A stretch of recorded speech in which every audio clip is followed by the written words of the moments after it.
میں نے سنا 100 سالہ عرس مبارک۔ آج 17 اگست 2025 کو شہنشاہ ہفت اقلیم حضرت سید تاج الدین ناگپوری رحمۃ اللہ علیہ کے 100 سالہ عرس شریف کو دنیا بھر کے ممالک میں نہایت عقیدت و احترام سے منایا جا رہا ہے۔ عرس کی مناسبت سے نانا صاحب کی لاشمار کرامات میں سے ایک مشہور کرامت گوالا زندہ ہو گیا اور ایک نشست میں رہنما کی بیان کردہ روحانی توجیہ پیش خدمت ہے۔ گوالا زندہ ہو گیا۔ گلاب سنگھ نے نانا تاج الدین کی چائے کے لیے ایک بھینس کا دودھ وقف کر رکھا تھا۔ اکثر خود ہی دودھ لے کر آتا اور چھان کر جوش کرنے کے لیے رکھ جاتا۔ وہ سن 11 سے یہ خدمت انجام دیتا تھا۔ سن 17 کی برسات میں ایک صبح دودھ نہیں آیا۔ نانا نے دن چڑھے تک انتظار کرنے کے بعد حیات خان سے کہا، کیا آج چائے نہیں ملے گی؟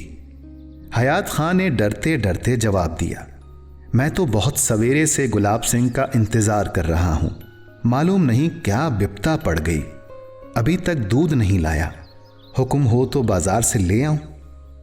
نانا بگڑ کر بولے، پھر تو نے اس کی خبر کیوں نہیں لی؟ جا کے آ۔ حیات خان گاؤں کی طرف دوڑا۔ گاؤں میں داخل ہوتے ہی اس کی نظر گلاب سنگھ کی ارتھی پر پڑی۔ لوگ کریا کرم کے بندوبست میں لگے ہوئے تھے۔ اس نے ایک آواز سنی، بابا صاحب کا گوالا مر گیا۔ حیات خان پریشان ہو کر الٹے پاؤں دوڑا۔ نانا تاج الدین راستے میں اس کا انتظار کر رہے تھے۔ انہیں دیکھ کر گلوگیر آواز میں بولا، گلاب سنگھ مر گیا۔ نانا یہ سن کر گاؤں کی طرف چل پڑے۔ حیات خان اور چند آدمی ان کے ساتھ تھے۔ آنکھوں سے جلال برس رہا تھا۔ ارتھی کے قریب پہنچ کر انہوں نے پکارنا شروع کیا، گلاب سنگھ، گلاب سنگھ۔ بہت غصے میں ہجوم سے بولے، اسے کھول دو، یہ زندہ ہے۔ اس کے بھائی نے دوڑ کر ارتھی کی ڈوریاں کاٹ ڈالیں۔ آن کی آن میں گلاب سنگھ اٹھ کر بیٹھ گیا۔ دوسرے دن گلاب سنگھ حسب معمول دودھ لے کر آیا تو لوگوں نے اسے گھیر لیا اور سوالات کی بوچھاڑ کر دی۔ اب سنیے گلاب سنگھ کی کہانی اس کی اپنی زبانی۔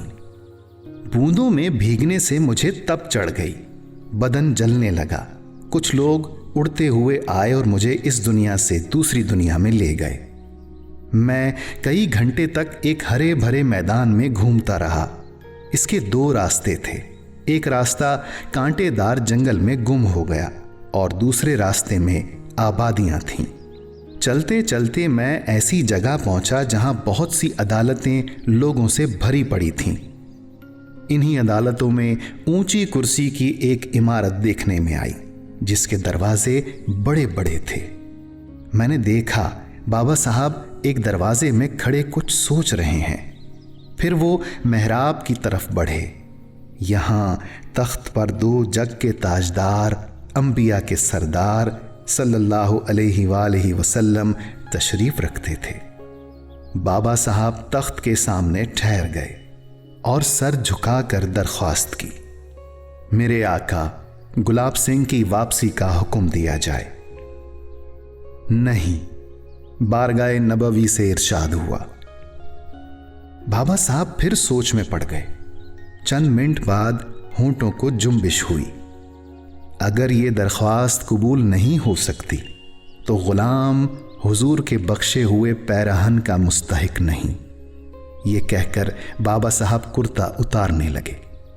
سرور کونین علیہ الصلاۃ والسلام نے مجھے ایک نظر دیکھ کر فرمایا، گلاب سنگھ تم جا سکتے ہو۔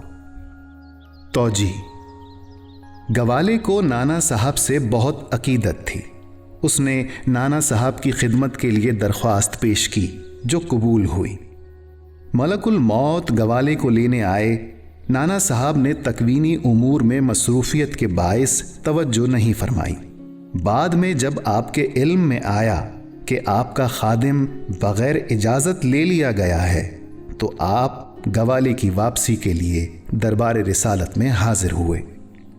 اس واقعے سے واضح ہوتا ہے